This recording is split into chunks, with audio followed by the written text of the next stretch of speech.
Okay, marami ang piniayak ng team ni Kim Chiu sa kanilang Magpasikat 2024 ng It's Showtime. Bukod dito, marami rin talaga ang pumalakpak sa buwis-buhay niyang performance sa ere o sa naging trapeze act nito. Iba raw talaga ang isang Kim Chiu. Totoo naman. Nakita natin, di ba, napanood. Anong diniscuss nga natin yan sa Marisol Academy tonight, talagang marami ang umiyak daw, marami ang nakarelate kasi alam naman natin, dahil saksi rin tayo sa mga pinagdaanan ni Kim Chiu during the pandemic, yung bawal lang lumabas. There was a time na gusto talaga niyang mag-give up na sa career niya dahil sa sobrang bashing, di ba? Nung pumasok siya sa bahay ni Kuya, nung tinanong siya ni Direk Loren Jogge, anong alam mo ang gawin, hindi siya marunong kumanta, hindi marunong sumayaw.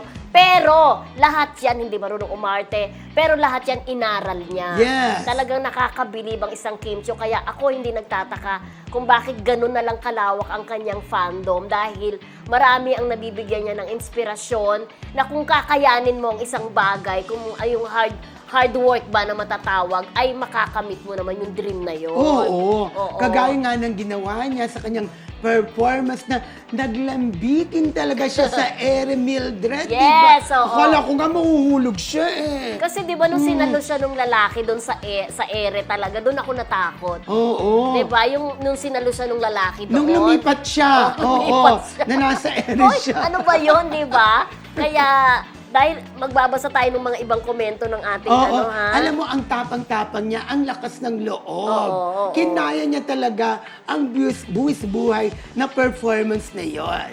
Ano mga comment doon sa Yes, sabi naging performance ni Kimi? Sabi ni Mana Liza, ang makapigil hindi nga na ginawa mo. Lahat kami natakot, kinabahan, pero naitawid mo ng maganda. So proud of you.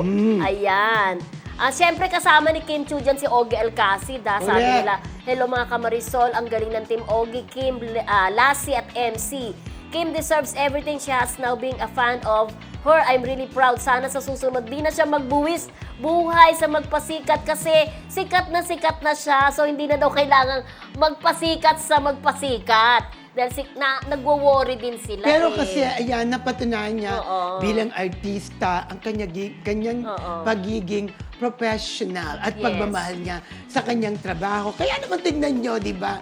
Sikat na siya, popular siya, at ang dami talagang supporters at nagmamahal sa isang Kim Chiu. Correct, oo. At syempre, hindi lang yan dahil pangalawang araw kahapon, ngayon may nagpe-perform din. So malalaman po natin kung siya pa rin ang kasi nung nakaraan, kung siya pa rin ang champion, yung grupo nila ha. Correct. Oo, kasi nung nakaraan, sila ang nanalo. Abangan natin yan. For sure, ipinagdadasal yan lahat ng mga Kimpa. Corrected by... Ikaw ba, napanood mo, di ba? Oo, napanood ko talaga. Parang hindi ko kakayanin. Ako ang kinakabahan sa kanya talaga. Lalo Diba? na lumipat siya.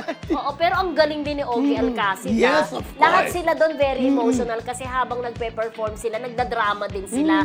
Kaya si Kim Chiu, yung umiiyak siya, hindi siya kinakabahan kasi kasama sa act yung pag-iyak. Oo, Correct. yung drama na yon. Oo. At syempre, ang galing din naman nung ibang team, katulad nung nauna, sila Karil, sila Vice Ganda. Kaya malalaman na lang, magkakatalo na lang talaga sa scores ng mga hurado. At kung sino ang magwi-win. Oo.